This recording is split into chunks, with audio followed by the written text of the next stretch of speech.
This lecture is on primary prevention of cancer.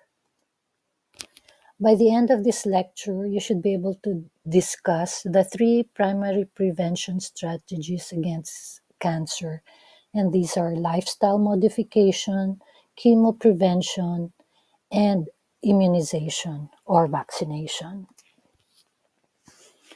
Please read box 13.2 of your textbook. So the first primary prevention strategy is risk factor or lifestyle modification.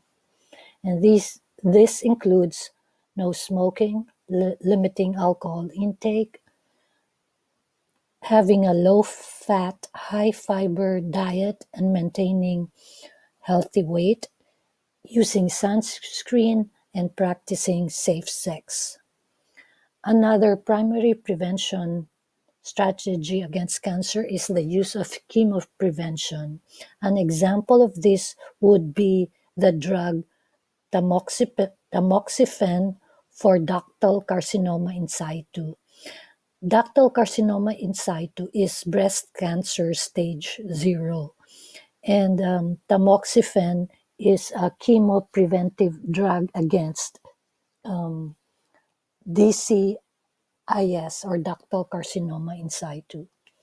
The third and last primary prevention against cancer is vaccination, specifically HPV vaccine. HPV is believed to be a factor in a major risk factor in cervical cancer. So the HPV vaccine will reduce the risk of cervical cancer. When should HPV vaccine be initiated? Between the ages of 11 and 12. How many doses? 2 doses. How far apart between the first and second dose? 6 to 12 months.